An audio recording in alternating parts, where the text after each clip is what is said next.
మహాగణాధిపతయే నమః. సదాశివసమారంభాం శంకరాచార్యమధ్యమాం అస్మదాచార్యపర్యంతం వందే గురుపరంపరాం. శ్రీమాత్రే నమః. ప్రేక్షకులందరికీ స్వాగతం. రవి రాహుల యొక్క కలయిక, మీనరాశిలో వీళ్ళ యొక్క కలయిక అనేది జరగబోతోంది. రవి ఎప్పుడైతే కుంభరాశి నుండి మనకి మీనరాశిలోకి ప్రవేశిస్తాడో అప్పటి నుండి మనకి ఈ యొక్క రవి రాహుల యొక్క కలయిక జరగబోతోంది. మనకి జ్యోతిష శాస్త్ర ప్రకారం కానీ చూసుకుంటే రవి మనకి ప్రకాశించే గ్రహం, మనకి కనిపించే గ్రహం, ప్రత్యక్ష భగవానుడిగా చెప్పడం అనేది జరుగుతుంది. అలాగే రాహు ఛాయాగ్రహంగా చెప్పబడతాం. అయితే ఈ రవి యొక్క రాహుల యొక్క కలయిక ఎక్కడైతే ఏర్పడుతుందో ఆ ఏర్పడిన యొక్క స్థానాలను బట్టి వాటి యొక్క ఫలితాలు ఉండడం అనేది జరుగుతుంది. అలాగే జాతక చక్రంలో కూడా రవి రాహువులు ఏమైనా ఒకే చోట కలిసి ఉంటే అవి పితృదోషంగా చెప్పడం అనేది జరుగుతుంది. అక్కడ కూడా మనకి కాస్త ఈ రవి రాహువుల యొక్క కలయిక వల్ల ఎలా ఉంటుందంటే రెండు విరుద్ధ గ్రహాలు ఒకరికి పడదు, శత్రుగ్రహాలుగా చెప్పడం అనేది జరుగుతుంది.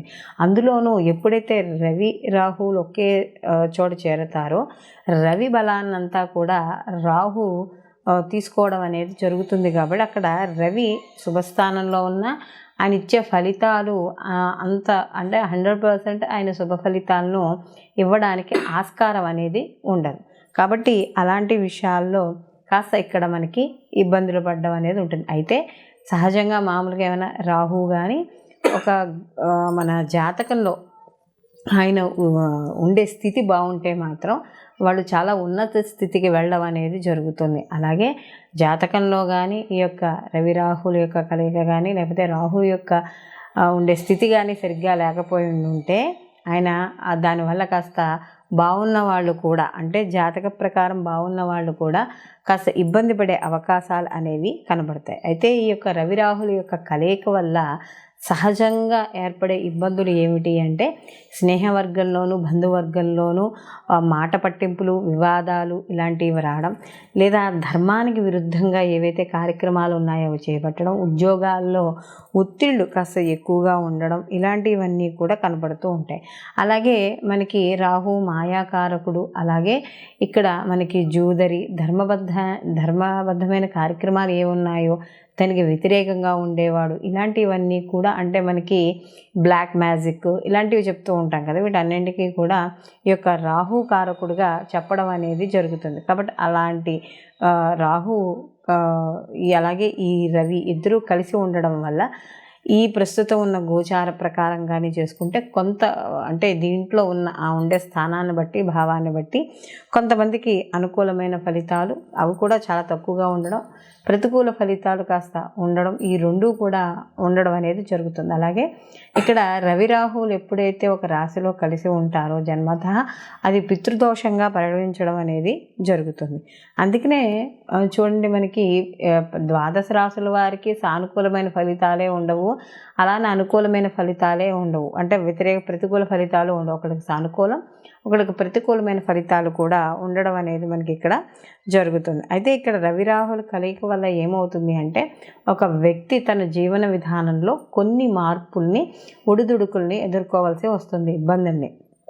అవి కాస్త వృత్తిలో కావచ్చు, వ్యాపారంలో కావచ్చు, లేకపోతే మనకి ఏదైనా వాళ్ళు చేసే అండ్ ఆన్లైన్ బిజినెస్ ఏవైనా సరే వాళ్ళు బిజినెస్ రూపంలో కావచ్చు కొంత ఇబ్బంది పడడం, లేదా కుటుంబంలో ఇబ్బంది పడడం, ఇలాంటివన్నీ కూడా ఉంటాయి. కాబట్టి కాస్త సాధ్యమైనంత వరకు వివాదాలకి వాటికి దూరంగా ఉండడం అనేది ఎంతో ముఖ్యంగా చెప్పుకోవడం అనేది జరుగుతుంది. దీంతో పాటుగా ఈ రవి రాహులు ఉన్న స్థానాలను బట్టి కూడా కాస్త ఎలా అంటే భార్యాభర్తల విషయాల్లో కావచ్చు, ఇలాంటి విషయాల్లో కూడా ఇబ్బంది పడే సూచనలు, మనస్పర్ధలు, సంఘర్షణలు ఇలాంటివి కూడా ఇక్కడ మనకి ఏర్పడడం అనేది జరుగుతుంది.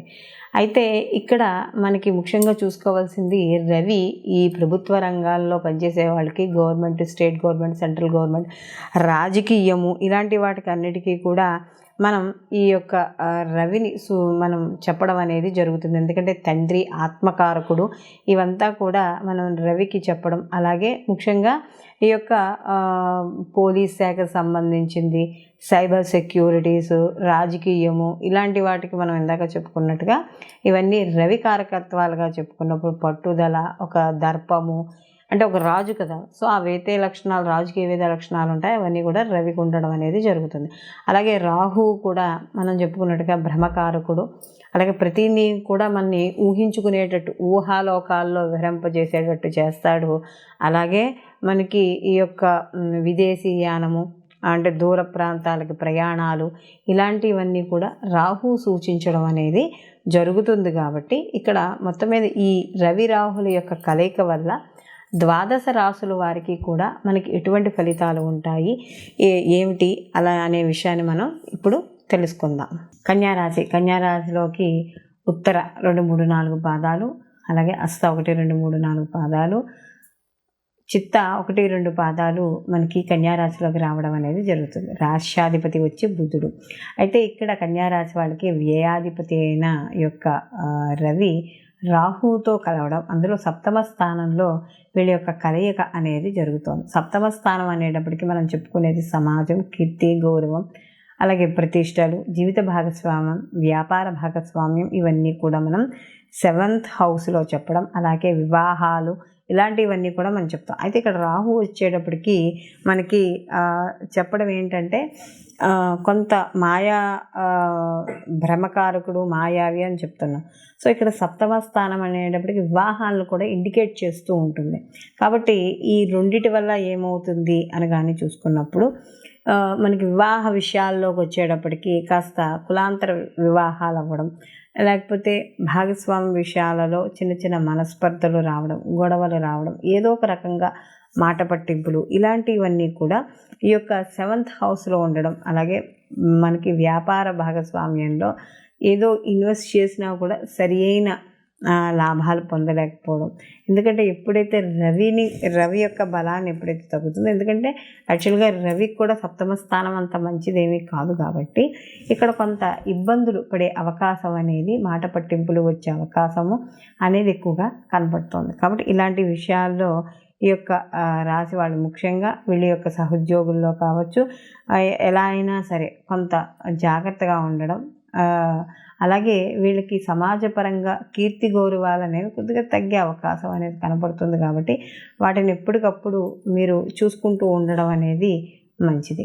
ఈ రాశివారు ఈ రవి రాహుల యొక్క ప్రభావాన్ని, అంటే మనకి ప్రతికూల ప్రభావాలున్నా, సానుకూల ఫలితాలు మనకి ప్రభావాలున్నా కూడా ప్రతిరోజు కూడా ఆదిత్య హృదయ పారాయణ చేసుకోవడం. ఎందుకంటే రవి తన బలాన్ని తను సంపాదించుకోవాలి కాబట్టి ఈ యొక్క రవి బలాన్ని సంగ్రహిస్తాడు. కాబట్టి ప్రతిరోజు కూడా ఈ రాశివారు ఆదిత్య హృదయ పారాయణ చేసుకోవడం, అలాగే దుర్గా కవచం కానీ, దుర్గా పారాయణ కానీ, ఎందుకంటే రాహు యొక్క తీవ్రతను ఏదైతే ఉన్నాయో ఆ తీవ్రతను కూడా తట్టుకోవాలి.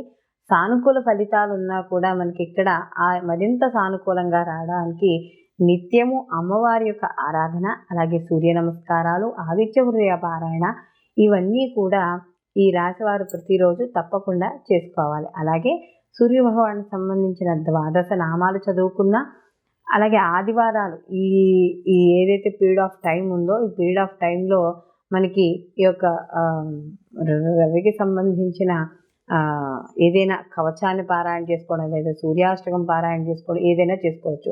అలాగే ఆదివారం రోజు నియమాలు, అంటే సూర్యోదయానికి పూర్వమే లేవడం, అలాగే ఈరోజు తలంటుకోకుండా ఉత్తి చన్నీళ్లతో తలారా స్నానం చేయడం, ఆదివారం రోజు మాంసము మద్యము సేవించకుండా ఉండడం, ఈ యొక్క గోధుమలు నానబెట్టి గోవుకి తినిపించడం, రాహుకాలంలో వెళ్ళి ఆదివారం నాడు రాహుకాలంలో 4:30 to 6 మధ్య రాహుకాలం ఉంటుంది. కాబట్టి ఈ రాహుకాలంలో ఈ గోధుమలు కాస్త ఆవుకు తినిపించడం, ఇలాంటివి చేయడం ద్వారా ఈ రవి రాహుల కలయిక ఇక్కడ ఏదైతే ఉందో దాని నుండి వచ్చే ఫలితాలు, అంటే వ్యతిరేక ఫలితాలు ఏమైనా ఉంటే అవన్నీ కూడా కాస్త తగ్గుముఖం పట్టడం అనేది జరుగుతుంది. సర్వే జనా సుఖినో భవంతు, లోక సంస్థ సుఖినో భవంతు.